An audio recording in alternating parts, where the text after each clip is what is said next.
And we have breaking news. The newspaper assets of the Washington Post are being bought by none other than Jeff Bezos. He is paying $250 million for the storied Washington Post.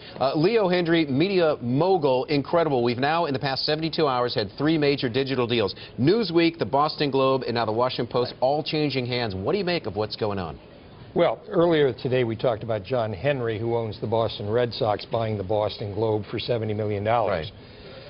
Henry not coming from the industry, the Boston Globe not being a paper of record, what you and Trish and Matt and I would think is a paper of record. The Washington Post is a legitimate paper of record for the political... Known around the world. For the political news and establishment of Washington. Nobody, back to the segment you and I did earlier, nobody's better equipped to exploit digital than Jeff Bezos. Well, I mean, that was sort of my next question here. Why would Jeff want the Washington Post? Because its news gathering capability around the area that it covers, Trish, is almost without peer. Bloomberg Business Week is a publication of record. Financial Times, Economist, New York Times, and Washington Post. That's about it.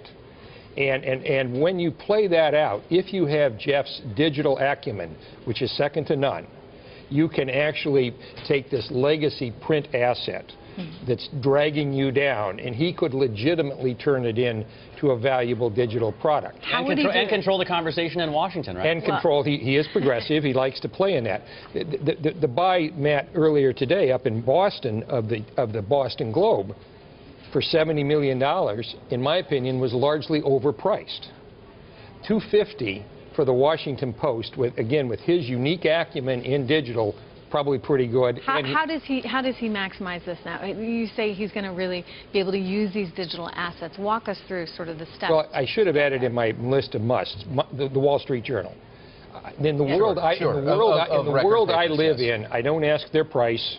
I need them in both print and in digital, and in mobile. And I am a political animal, as we're going to talk about in this next segment, as Mr. Priebus is. We don't care who owns the Washington Post. We just care that we get it. And as I shift to a mobile world and platforms, I think Jeff will be very accommodating of that, whereas the New York Times struggled to go digital.